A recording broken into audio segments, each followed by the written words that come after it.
ஐலி, ஆ, என்னாச்சு? ஏன் தூங்காம இருக்க? இல்ல சீனியர். தெரியாம இங்க வந்து மாட்டிக்கிட்டோம்னு நினைக்கிறியா? எனக்காக உன் லைஃப்ல இவ்ளோ ரிஸ்க் எடுத்து உன் ஃபேமிலியில இருக்க எல்லாரையும் பகைச்சிக்கிட்டு இங்க வந்திருக்கல்ல. சாரி ஐலி.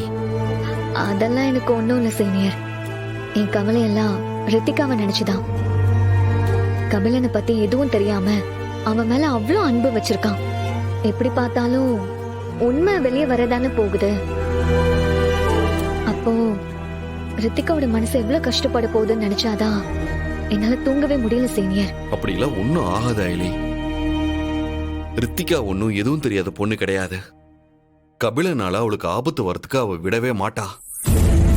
கூட நாம வேற இருக்கோம். அப்புறம் என்ன, பாத்துக்கலாம் விடு. சீனியர், எனக்கு என்னமோ கபிலன் ரித்திகாவை உண்மையாவே லவ் பண்றானோன்னு தோணுது. யாரு? கபிலனா? நீ வேற. அவனுக்கு ரித்திகா மேல லவ்வா? என்ன ஐலி, அவனை பத்தி நல்லா தெரிஞ்சு இப்படி சொல்ற? இல்ல சீனியர், கபிலனை பத்தி நல்லா தெரிஞ்சதுனாலதான் சொல்றேன். கபிலன் எந்த பொண்ணையாவது லவ் பண்ணி பாத்திருக்கீங்களா? அதே மாதிரி வர்மாவை பிடிக்கிறதுக்கு நமக்கு எவ்வளவு பிரஷர் இருக்கும் அதே அளவுக்கு பிரஷரை அவனுக்கும் வர்மா கொடுத்திருப்பான். ஏன்னா ப்ரூஸ்லி நம்ம கிட்ட மாட்டிக்கிட்டான்.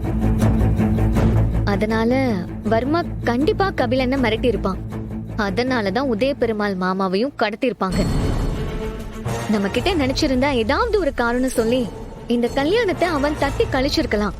அந்த சந்தர்ப்பம் அவனுக்கு நிறைய இருந்தது. ஆனா அவன் அதை பண்ணல. கடைசி வரைக்கும் ரித்திகாவை கல்யாணம் பண்றதுலதான் கவனமா இருந்தான். அப்போ அவனுக்கு ரித்திகா மேல லவ் இருக்குன்னு தானே அர்த்தம். அது மட்டும் உண்மையா இருந்தா ரித்திகாவை வச்சு அவனை திருத்திடலாம். நீ சொல்றத கேக்குறதுக்கு நல்லாதான் இருக்கு.